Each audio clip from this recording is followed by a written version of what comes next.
Well, hello everyone. I am here with Lindsey Gallagher. She's a naturalist with Johnny Appleseed. And today we're going to be talking a little bit about leaf identification. So Lindsey, welcome. Good morning, Chris. Well, we have been having such a beautiful fall so far, right? And getting outside to enjoy the scenery and getting a little physical activity is a great way to celebrate the season.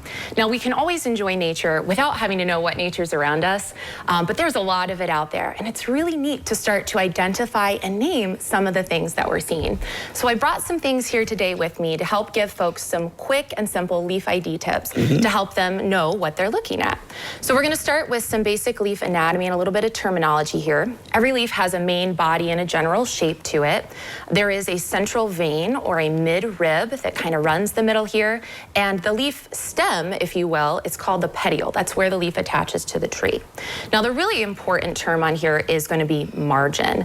That means the leaf edge. So what the edge of the leaf looks like, if it's smooth or if it's jagged. And many leaves do have this general oval or elliptical shape, but there are some leaves that have a little more intricate shape here. So this is a common maple leaf, and you might kind of recognize that palmate shape, like the shape of a hand.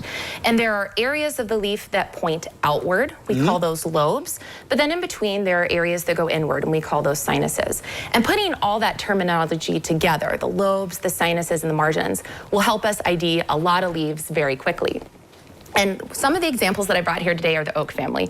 Oak family leaves are really fun, really simple to kind of get started with. So we have two basic families of oak that you can divide all those trees into. We have white oak family and red oak family. White oak leaves are going to have these curved and smooth lobes here. So they're very rounded and a smooth edge. Red oak family are going to have pointed lobes. And if you look closely at a red oak leaf, they're actually going to have little bristle tips or hairs at each of the ends of those lobes. Now, within those two main families, we also have different subspecies that can be grouped. So the bur oak here in Northwest Ohio is a great example of a white oak leaf. It again has those rounded, smooth lobes on the outside. And a bur oak leaf characteristically is kind of wide and flaring at this outer edge, and then the leaf tissue tapers down toward the petiole here at the bottom.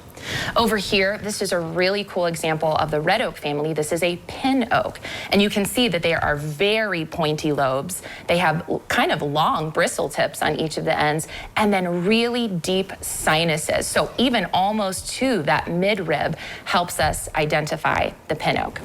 And then oaks are really cool because they have nuts. And the nuts of the oak tree are called acorns. So if you can't ID the leaf, you might be able to look on the ground and ID the acorn. So these are white oak acorns. They're kind of long and narrow. They have a rough cap. These are red oak acorns. They are a little more round and plump, and they tend to have a smooth cap on them. And sometimes acorns lose their caps like that. Now, bur oak acorns are even cooler. They have these shaggy, kind of bristly caps that are pulled all the way down, as if someone is pulling a cap tight down over their head.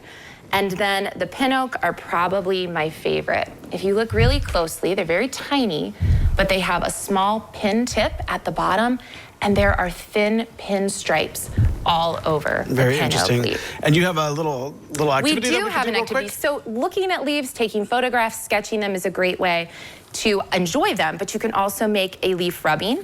If you simply take the underside of a leaf underneath a piece of white paper and roll the flat side of a crayon over top, you can reveal the pattern of the leaf, or you can go old school and use wax paper and iron your leaves inside. Something fun that everyone can try at home. Well, Lindsey, I tell you what, thank you so much for educating us. I feel smarter already about nature. It's easy. And it's always a pleasure to have Johnny Appleseed join us today. Don't go away. We got more when we return.